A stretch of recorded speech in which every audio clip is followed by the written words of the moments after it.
What's up, beautiful people? Um, Honestly, today I didn't really have a plan in terms of what to even record. I didn't have a lesson today, or at least I don't think so. I think the only lesson that I can think about is what is something that I can learn today?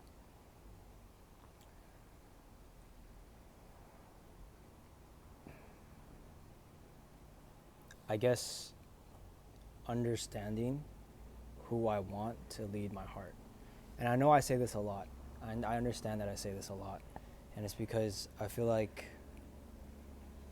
this journey that I've been in so far um, is a journey. If I can summarize it all in one saying, it's that who do I want to be the master of my heart? I was essentially going through work today, and a lot of the times I'm booking calls, I'm having good conversations, but the one thing that Satan is definitely feeding into me is how not a lot of these appointments that I'm setting are actually showing up. And because of that, Satan placates a lot of these thoughts of like, hey, maybe this isn't it. You should give up. And a lot of these doubtful thoughts. And I've gone through these journeys so many times. And I think that God is essentially allowing this to happen for me to get more familiar with this battle of circumstances are against you, but who do you want to choose to master your heart? Who do you want to choose to lead your heart? And as I'm going through these days, day by day, and my show rate doesn't like, it's decreasing and decreasing, and these people that I'm booking aren't showing up, even though I'm confirming them. Like, I'm doing everything I can to confirm them, and they just don't end up showing up. I get very discouraged, and I get very doubtful. And I get that because I am listening to Satan, essentially. Satan is feeding me these thoughts that, see, God doesn't have you. If God has you, He would be increasing your show rate. Um, this would be a lot easier for you. You should step away from this. You should try something else, and you should, um, you know, really consider what you want.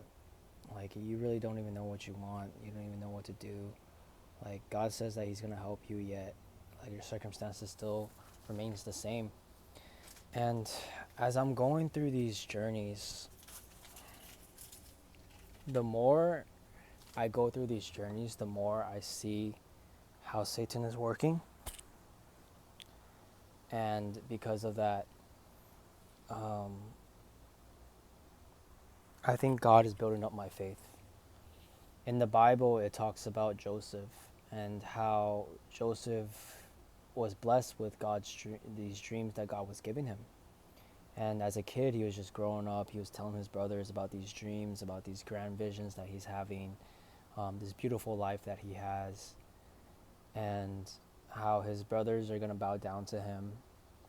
And as he's going about this,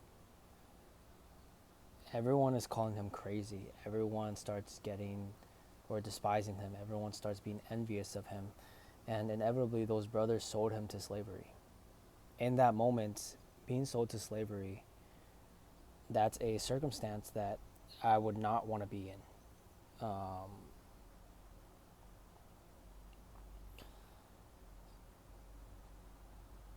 Being abandoned by your brothers, the ones that you love so much, and they just sell you to slavery.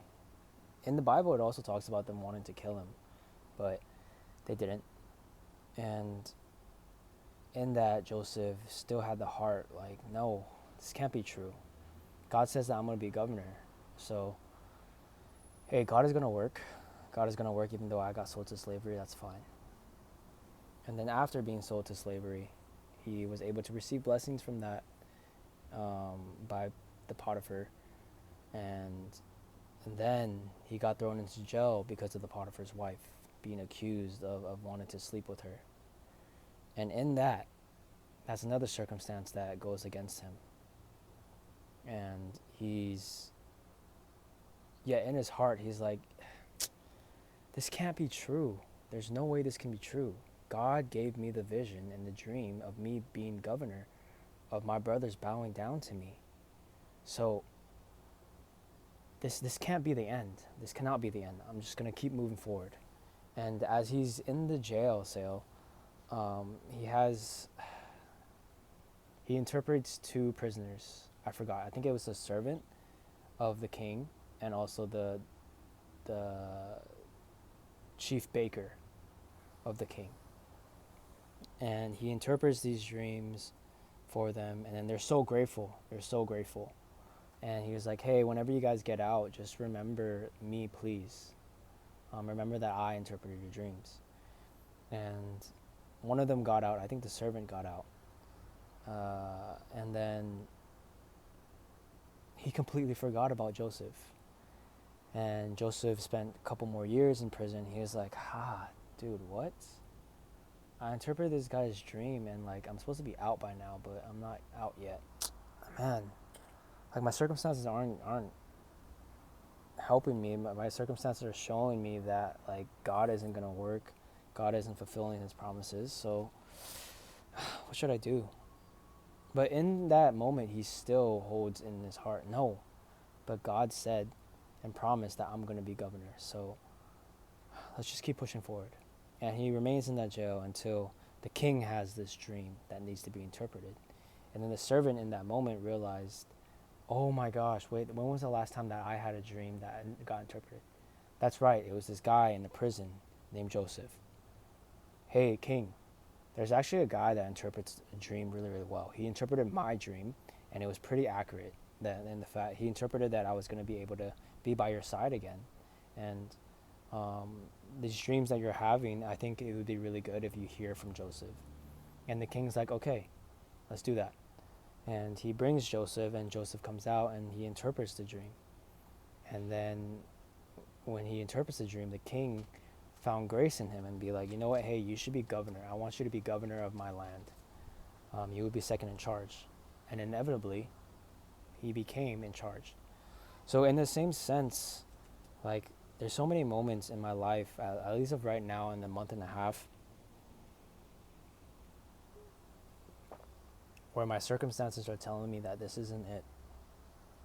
Where my circumstances are telling me that I should give up, that I should transition into a new thing. And yeah, I mean, maybe it's true, but at the same time, I told myself that at the end of June, if things aren't working out, if I don't make anything, then that's a clear sign that I should go. And I think I can confidently say, like, you know, me dedicating a good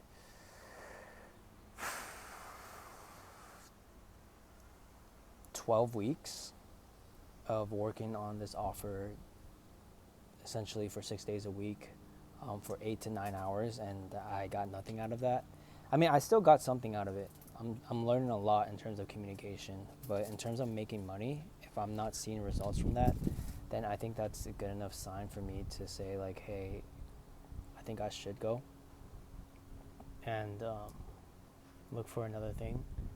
But even then, like, I'm just extremely grateful that I'm in this space to see God in this and just learn a lot.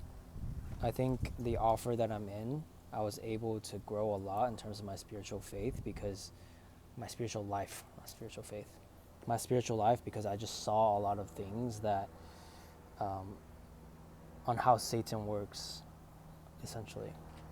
And he also showed me, God also showed me that when it comes to the spiritual walk, like, you can apply a lot of these faithful principles into everyday thing.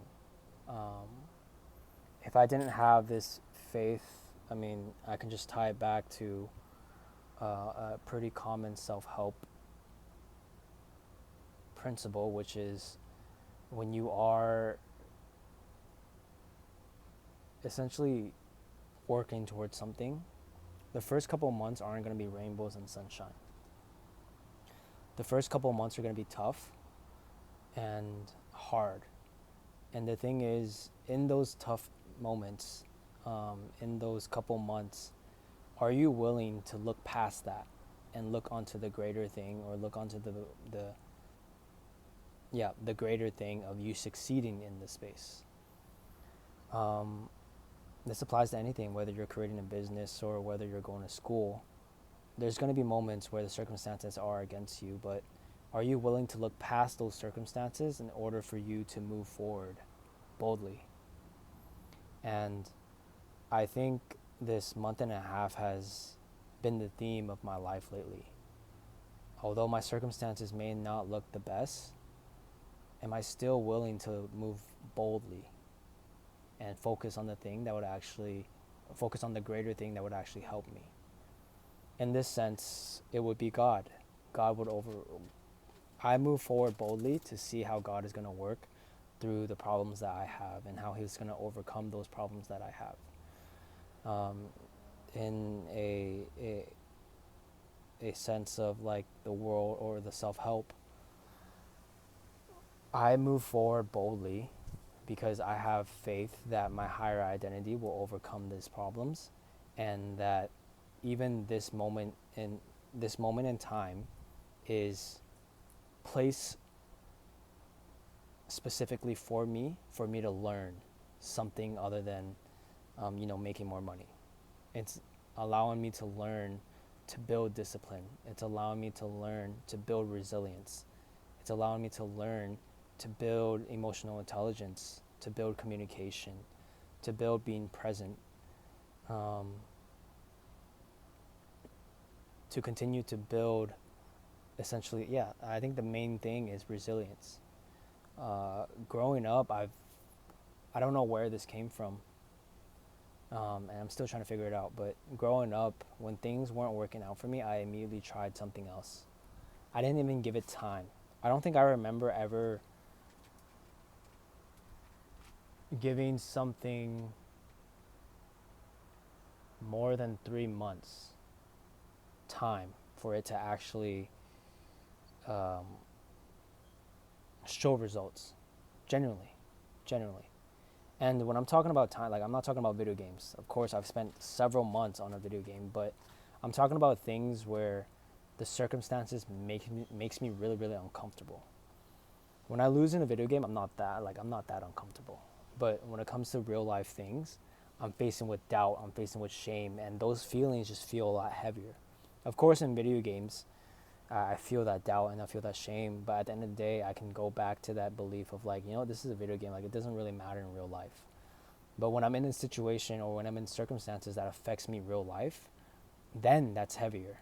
And I've never given myself 3 months where I essentially have gone through that, or have pushed that 60 to 90 days of pushing past that discomfort of failing, of self-doubt, of shame. And genuinely, I'm so grateful for just being in this space. I'm so grateful for even being in this opportunity. Yeah, I get it. I understand that I'm not making any money, and I haven't made any money yet, but the positive things that I'm noticing, that I'm changing, is just the way that I'm communicating. And not only that, but also my thought of the thought of my mind being able to, I guess, be put together a lot better. Before, I wouldn't be able to even do this. I would be stuttering. I would say a lot of ums. I still somewhat do, but I noticed that I have reduced a little bit of that. And also just building a lot more presence when it comes to me having these conversations and me not being scared. Honestly, want to say I've overcame a lot of my self-belief or limiting belief of me asking questions. Now, I'm so grateful that I have a mentor that has taught me to push past that, where I'm asking questions, and even though I do have resistance, I still trust my ability to navigate through that resistance. And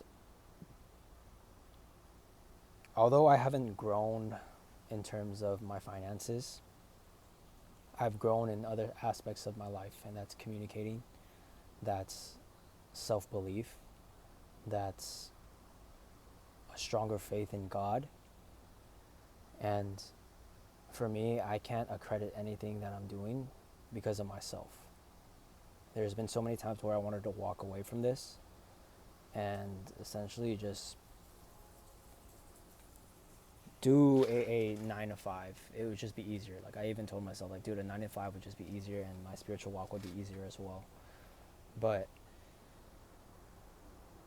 I want more. I want more out of life, and having more out of life requires you to do more, requires you to input more. And yeah, I'm just extremely, extremely grateful to even just be in this moment in my life right now. And I'm 25, and I'm just grateful that, not to compare myself, but there are a lot of people out there who are 25 who still want to party, and they still want to, you know, go out. And I'm not saying that that's anything bad.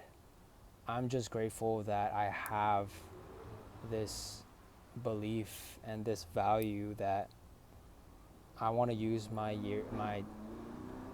20s as a way to build up skill sets, as a way to build up my self-confidence, as a way to build up things that I can carry whenever I get older. Whether this is communication, whether this is leadership, whether this is emotional intelligence, all these things are going to matter whenever I get older. And whenever I get older, I'm going to be able to use that to my best abilities. And even then, like, my spiritual foundation as well. I think that's the biggest thing that I'm learning. Right now, God is essentially training me. I feel like He's training me in building this spiritual foundation and learning to navigate how the enemy attacks, understanding how the enemy attacks. And I'm extremely grateful for the church that I have, and the mentors that I have, and the pastors that I have as well, when it comes to understanding the Word of God, and truly, truly seeing the heart of God, and how real it is, and how powerful He really is. So yeah, I genuinely think that I'm on the journey of training my heart to have faith in God, even when my circumstances, even when the circumstances tells me otherwise. For those of you who are like business owners, for those of you who are entrepreneurs, you're well aware of, the tough times when you first started a business. You're building the vision, essentially. You're building the vision, and it takes time for reality to catch up to that vision in your head. But when that vision, or when that reality catches up to your vision, it's fruitful. It's fruitful, it's worth it. You look back at it and you're just reminiscing about the moments where your biggest worries was yourself. And now your worries is, the company, other people, other people's lives, how your decisions affect that. And I think that's so amazing to see. I think that's truly, truly amazing to experience, and I can't wait until I experience that. But yeah, in this moment, I can't expect anything crazy. I can't even handle the battles that I'm going through right now. It takes a lot of trials. It takes a lot of, ups and downs for me to learn these battles. But once I overcome these battles, God is going to give me new battles that I have to take on. And I think He's creating the foundation for me to handle level 1 first in order for me to move to level 5. So yeah, that's how I've been feeling as of lately, as of this week, as of so far this month. Just reflecting that at the end of the day, there's a bigger picture for this. At the end of the day, this is just level 1, preparing me for level 5. Be patient, move diligently, move with boldness, walk forward, and God will handle the rest. I don't even know really what the end of the month is going to look like. All I know is that I set a goal, and if God gives me that goal, I'm grateful. If God doesn't give me that goal, I'm still grateful, because I was able to grow in the past 60 days. So yes, sir. That's kind of what's in my mind. I'm grateful that I let that out. I'm grateful that I'm able to talk to a space where my thoughts are out. And honestly, I'm thinking about whether or not I should just keep these private or post it publicly. But Joshua, one of the commenters that watched one of my videos, when he commented that it